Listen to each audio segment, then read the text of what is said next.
வணக்கம் நண்பர்களே, நான் ஈஸ்வரன் பேசுகிறேன். இப்போ சிங்கப்பூர் எம்ப்ளாயர்ஸ் கிட்ட ஒரு பழக்கம் இருக்குங்க. ரொம்ப வருஷமாக இருக்குது, 20-30 வருஷமாக இருக்குது. அதாவது அவங்க என்ன பண்ணுவாங்கன்னா, சிங்கப்பூரர்களுக்கு வேலை கொடுப்பாங்க. வேலை கொடுத்துட்டு அவங்கள தன்னுடைய கம்பெனியில் ஒரு ஸ்டாஃப் எம்ப்ளாயி அப்படின்னு சொல்லிட்டு காமிப்பாங்க. ஆனால் நிஜத்தில் பார்த்தீங்கன்னா சம்பளம் பே பண்ண மாட்டாங்க. அந்த ஸ்டாஃபும் இவங்க ஆஃபீஸ்க்கு வேலை செய்யவும் அவசியம் இல்லை. அந்த மாதிரி பண்ணுவாங்க.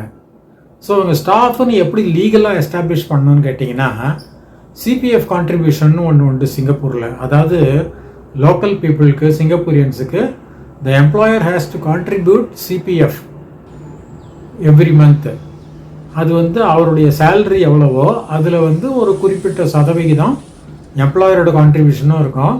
அப்புறம் எம்ப்ளாயியோட சேலரியிலேருந்து ஒரு குறிப்பிட்ட சதவிகிதம் பிடிச்சிட்டு ரெண்டுத்தையும் சேர்த்து அவங்க அனுப்பணும் கவர்மெண்ட்டுக்கு.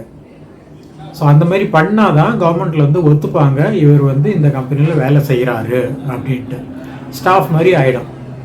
ஸோ அவங்க ஏன் இந்த மாதிரி வெறும்னு சிபிஎஃப் கான்ட்ரிபியூஷன் மாத்திரம் அனுப்புகிறாங்க, ஏன் சம்பளம் கொடுக்கறதில்ல, ஏன் அந்த ஆள் வேலையும் செய்ய வேண்டாம்?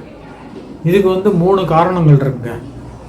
அதாவது ஒன்று என்னன்னு கேட்டிங்கன்னா, இப்போ யூஸ்வலாக கம்பெனிஸ்னாலே லாபம் எவ்வளோ வருதோ அதை குறைச்சி காட்டணும்.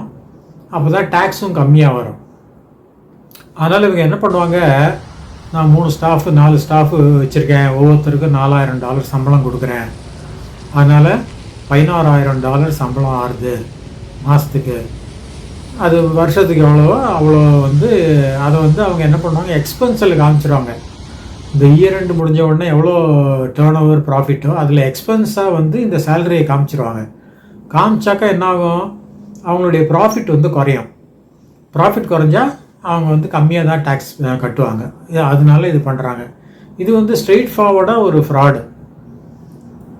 ஸோ இது நடந்துகிட்ருக்கு. ரெண்டாவது கேட்டகரி என்னன்னு கேட்டிங்கன்னா, இப்போ அரசாங்கத்தில் இந்த small and medium industries, big industries கூட அவங்க நிறையா சலுகைகள் கொடுக்குறாங்க. அதாவது ப்ரொடக்டிவிட்டி அண்ட் இன்சென்டிவ் ஸ்கீம் அப்படின்னு ஒன்று இருக்குது. அதுக்கப்புறம் இந்த ஸ்கில்ஸ் அப்கிரேடிங்க்கு ஏதோ அந்த கம்பெனிஸ்க்கு government will pay money. So ஆனால் அதுக்கு ஒரு கண்டிஷன் என்னன்னு கேட்டிங்கன்னா, நீங்கள் இத்தனை லோக்கல் ஸ்டாஃப் வச்சுருக்கணும் உங்கள் கம்பெனியில், 2 ஸ்டாஃபு 3 ஸ்டாஃபு இருக்கணும் அப்படின்னு சொல்லுவாங்க.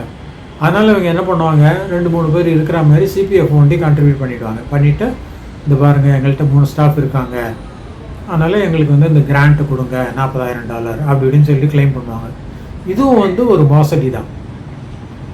அப்புறம் 3வது கேட்டகரி தான் என்னென்னு கேட்டிங்கன்னா ரொம்ப முக்கியமானது. இது இந்த வெளிநாட்டு ஊழியர்களை இவங்க ரெக்ரூட் பண்ணுறாங்க இல்லையா, அதுக்காக தான் இவங்க லோக்கல் ஆளை ரெக்ரூட் பண்ணுற மாதிரி காமிப்பாங்க. அதாவது அரசாங்கத்தில் என்ன பண்ணியிருக்காங்கன்னா, இப்போ உள்ளூர்காரங்களுக்கு தான் முதல் ப்ரையாரிட்டி கொடுக்கணும் வேலையில்.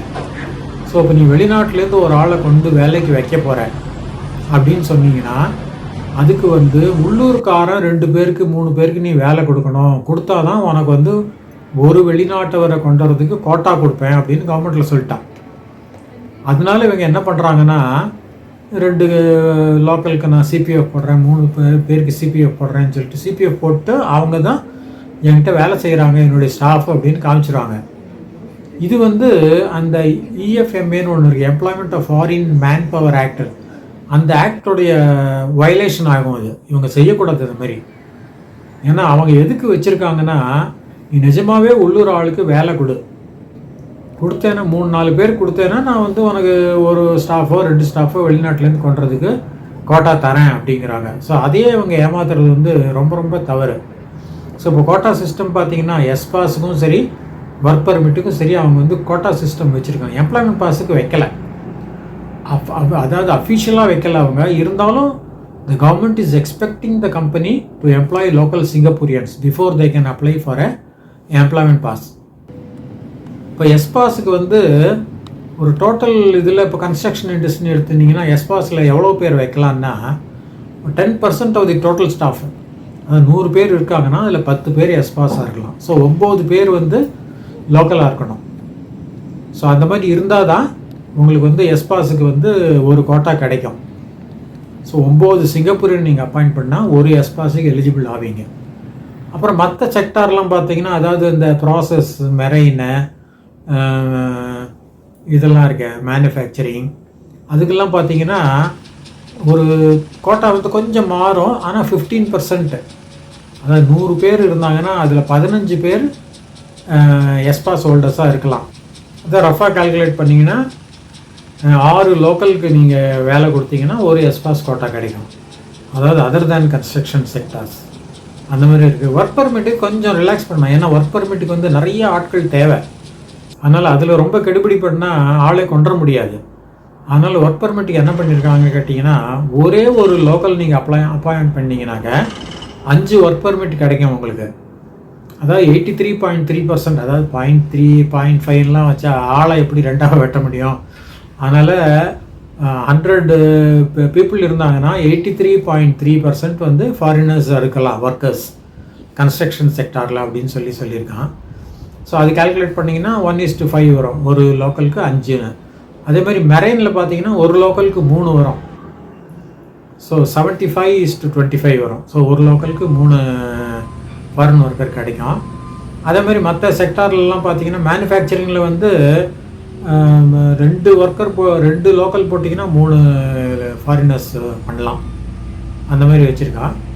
ஸோ இந்த மாதிரி மாறிட்டே வரும் ஒவ்வொரு செக்டாருக்கும். ஸோ இந்த எம்ப்ளாயீஸ் என்ன பண்ணுறாங்க, இதை வந்து ஒரு மாதிரி அதாவது கவர்மெண்ட்டையும் நம்ம சாட்டிஸ்ஃபை பண்ணோம், அதே நேரம் நமக்கு வந்து நிஜமாகவே ஆளை வேலைக்கு வைக்கக்கூடாது, சம்பளமும் கொடுக்கக்கூடாது அப்படின்னு சொல்லிட்டு அவங்க என்ன சொல்கிறாங்க, இந்த மாதிரி ஒரு இமேஜினரி ஒர்க்கர்ஸாக போடுறாங்க. அதாவது ஃபேண்டம் ஒர்க்கர்ஸ்னு பேர், பூதம் ஒர்க்கர்ஸ்னு சொல்லலாம் நம்ம, அந்த மாதிரி பண்ணுறாங்க. இது வந்து சட்டப்படி குற்றங்க. கிட்டத்தட்ட ஒரு 100 எம்ப்ளாயீஸ்க்கு வந்து அவங்க டிடெக்ட் பண்ணிவிட்டு பனிஷ்மெண்ட்டும் கொடுத்துருக்காங்க. அதாவது $20,000 வரைக்கும் பனிஷ் பண்ணலாம். ஒவ்வொரு இந்த மாதிரி ஃபால்ஸ் லோக்கல் போட்டு ஒரு ஃபாரினர் கொண்டுறாரு வச்சுங்களேன், அந்த மாதிரி இருந்த ஒவ்வொரு ஃபாரினருக்கும் வந்து இவங்க வந்து அந்த எம்ப்ளாயரை $20,000 வரைக்கும் ஃபைன் பண்ணலாம். ஃபர்தராக அவங்க வந்து இந்த மாதிரி தொடர்ந்து பண்ணியிருந்தாங்கன்னா இவங்க வந்து இனிமேல் ஃபாரின் ஒர்க்கர்ஸே ரெக்ரூட் பண்ண முடியாது அப்படின்னு பேனும் பண்ணலாம். அது தவிர எக்ஸ்ட்ரீம் கேசஸில் சிறை தண்டனையும் கொடுக்கலாம். அந்த மாதிரி தான் கவர்மெண்ட் ரூல்ஸ் இருக்குது. அதே நேரம் இவங்க எப்படி ஆள் பிடிப்பாங்கன்னு கேட்டிங்கன்னா, மோஸ்ட்லி இப்போ வந்து சிபிஎஃப் கான்ட்ரிபியூஷன் பண்ணுறாங்க இல்லையா, அதுக்கு வந்து ஏஜ் இருக்குது. அதாவது 55 வயசு வரைக்கும் இருந்தீங்கன்னா கொஞ்சம் கூடுதலாக கான்ட்ரிபியூஷன் பண்ணணும். அதாவது 20% அந்த ஸ்டாஃபோட சேலரியில் பிடிச்சிடணும். அப்புறம் எம்ப்ளாயர் வந்து 37% போடணும். ஸோ 57% வந்து அவங்க வந்து கட்டணும் சிபிஎஃப்க்கு. ஸோ அது கொஞ்சம் பெருசு. இப்போ இதே கொஞ்சம் வயசு ஆகுது, 50 வயசுலேருந்து 60 வயசு வரைக்கும் இருக்குதுன்னு வச்சுங்களேன், அதான் 55லேருந்து 60, அதில் இருந்துன்னா கொஞ்சம் குறையும் ரேட்ஸ். 34% வந்து எம்ப்ளாயர் கட்டணும். அவர் ஸ்டாஃபோட சேலரி வந்து 18% பிடிக்கணும், அந்த மாதிரி. அப்புறம் 60லேருந்து 65 வரைக்கும் போச்சுன்னா இன்னும் கொஞ்சம் குறையும். ஸோ 25% வந்து அவங்க எம்ப்ளாயர்ஸை கான்ட்ரிபியூஷன் பண்ணணும். அப்புறம் ஸ்டாஃபில் வந்து 12.5% தான் அவங்க பிடிக்கணும். ஸோ இவங்க முக்கால்வாசி பேர் என்ன பண்ணுவாங்க, வயசான ஆளுங்களுக்கு சிபிஎஃப் போடுவாங்க. போட்டு சிங்கப்பூரியன் தான் அவங்க. ஸோ அவங்களுக்கு சிபிஎஃப் போட்டால் இவங்க சிபிஎஃப் அனுப்புகிற அமௌண்ட்டும் கம்மி தான். அதனால் இவங்களுக்கு வந்து டபுள் பெனிஃபிட், ஆளும் ஒரு லோக்கல் ஆளை எம்ப்ளாய் பண்ண மாதிரி ஆகும், கம்மியாக சிபிஎஃப் செலுத்தினாலும் போதும், அந்த மாதிரி பண்ணுவாங்க. ஸோ சம்டைம்ஸ் எம்ஓஎம்ல இன்ஸ்பெக்ஷன் வருவாங்க. எனக்கு தெரிஞ்சு ஒரு சிமெயிலோ எங்கேயோ அங்கே வந்துட்டாங்க. இந்த மாதிரி தான் இவர் ஒரு 4-5 ஸ்டாஃப் போட்டிருக்காரு. ஆனால் அங்கே வந்து பார்த்தாக்க அந்த ஆஃபீஸ் வந்து ஒரே ஒரு ரூம் தான். அந்த ரூமில் இவர் முதலாளி உட்காந்துருக்காரு, அவ்வளோதான். 4 ஸ்டாஃப் போட்டிருக்கையா, எங்கே உட்காருவாங்க, அவங்க சீட்டு எங்கன்னா பேங்கிறாரு அவர். ஸோ இந்த மாதிரி இருந்ததுன்னா அவங்க ஈஸியாக கண்டுபிடிச்சிருவாங்க. கண்டுபிடிச்சிட்டு they will proceed with the action. அதேமாதிரி இந்த ஸ்டாஃபாக நடிக்கிறதுக்கு ஒத்துக்கிறார் இல்லையா, அவருடைய எண்ணம் எப்படின்னு கேட்டிங்கன்னா, நமக்கு என்னப்பா சும்மா நம்ம பேர் தானே கொடுக்குறோம், அவர் வந்து நமக்கு சிபிஎஃப் அனுப்புகிறாரு, ஸோ அதான் நம்ம பேங்க் அக்கௌண்ட்டில் காசு போட்ட மாதிரி. ஏன்னா இவருடைய சிபிஎஃப் அக்கௌண்ட்டில் தான் ஏறும் பணம், அதனால் இவருக்கு தான் பெனிஃபிட்டு. அதனால் அவர் என்ன பண்ணுவார், சரி அது பாட்டில் வந்துட்டு போட்டோம், என்ன நான் அவர் கம்பெனியில் வேலை செய்கிற மாதிரி காட்ட சொல்கிறாரு, அவ்வளோதானே அப்படிம்பாங்க. இது வந்து ரொம்ப ரொம்ப தவறு. ஃபேண்டம் ஒர்க்கருக்கும் பனிஷ்மெண்ட் உண்டு பிடிச்சாங்கன்னா. அதனால் 2 பேரும் மாட்டுவாங்க. அதனால் இப்போ லோக்கல் சிங்கப்பூரியன்ஸ் யாராக இருந்தீங்கன்னா, இந்த மாதிரி உங்கள் நண்பரே இருக்கட்டும், தெரிஞ்ச நண்பர், க்ளோஸ் ஃப்ரெண்டாக கூட இருக்கட்டும், அவர் பரப்பா நான் உங்கள் பேரை போட்டுக்கிறேன், என்னோடய கம்பெனியில் நீ ஸ்டாஃப் மாதிரி காட்டுறேன்னா தயவு பண்ணி டிக்ளைன் பண்ணிவிடுங்க, ஒத்துக்காதீங்க. ஏன்னா நாளைக்கு உங்களுக்கு பிரச்சனை வரும். வந்ததுன்னா பெரிய ஆபத்தாயிடும் அது. இதில் என்ன பண்ணுவாங்கன்னா, இவங்க வந்து வேலைக்கே போக முடியாதபடி பேன் பண்ணிடுவாங்க. அதாவது உங்களை பேன் பண்ணால் நீங்கள் ஏதாவது ஒரு கம்பெனியில் நிஜமாகவே வேலைக்கு போகிறீங்கன்னு வச்சுங்களேன், அப்போ வந்து அவங்க சிபிஎஃப் போடும்போது இது பேன் ஆயிருக்குன்னு தெரிஞ்சிடும் அவங்களுக்கு. அதனால they will not employ you. அதாவது ஜென்யூன் எம்ப்ளாயீஸ் வந்து வேலை கொடுத்து சிபிஎஃப் போட்டு பண்ணுவாங்க, அவங்க வந்து வேலை கொடுக்க மாட்டாங்க. அந்த மாதிரியும் கவர்மெண்ட் பண்ணிடுறதுக்கு வாய்ப்பு இருக்குது. அதே மாதிரி இப்போ லோக்கல் சிங்கப்பூரியன்ஸுக்கு தானே போடணும் சிபிஎஃப். சில பேர் இந்த ப்ரொப்ரைட்டரி ஃபார்ம் நடத்துவாங்க, அதாவது சோல் ப்ரொப்ரைட்டர்ஷிப் இல்லை பார்ட்னர்ஷிப். ஸோ இந்த சோல் ப்ரொப்ரைட்டர்ஷிப்பில் வந்து ப்ரொப்ரைட்டர் வந்து அவர் சிங்கப்பூரியனாக இருக்கலாம், தனக்கே வந்து அவர் சிபிஎஃப் போட்டுட்டா அது நாட் கவுண்டட். அதேமாதிரி பார்ட்னர்ஷிப்பில் அந்த பார்ட்னர்ஸுக்கு சிபிஎஃப் போட்டிங்கன்னா it is not counted as a local staff. வேறு ஆளுக்கு போடணும், ரியல் ஆளுக்கு. அதுதான் அதேமாதிரி இப்போ வந்து மினிமம் சேலரி 1800 அண்ட் அபவ் போடணும். அப்போ தான் வந்து ஒரு ஸ்டாஃபாக கன்சிடர் பண்ணுவாங்க. அதாவது இது வந்து நெக்ஸ்ட் இயர்லேருந்து தான் கிக்கின் ஆடுறது. இப்போதைக்கு $1600 அந்த மாதிரி போடணும். அதனால் இப்போ வந்து கவர்மெண்ட் வந்து கொஞ்சம் மும்முரமாக நடவடிக்கை எடுக்க போகிறது. இந்த மாதிரி எங்கெல்லாம் வயலேஷன் இருக்கோ, not only this, so many other violations are there. அதெல்லாம் கூட வந்து அவங்க மெதுவாக பிடிக்க போகிறாங்க. அதாவது பேப்பரில் வந்து ஒரு சேலரி காட்டுறது, கையில் வந்து கம்மியாக கொடுக்கறது, இதெல்லாமே வயலேஷன் தான்.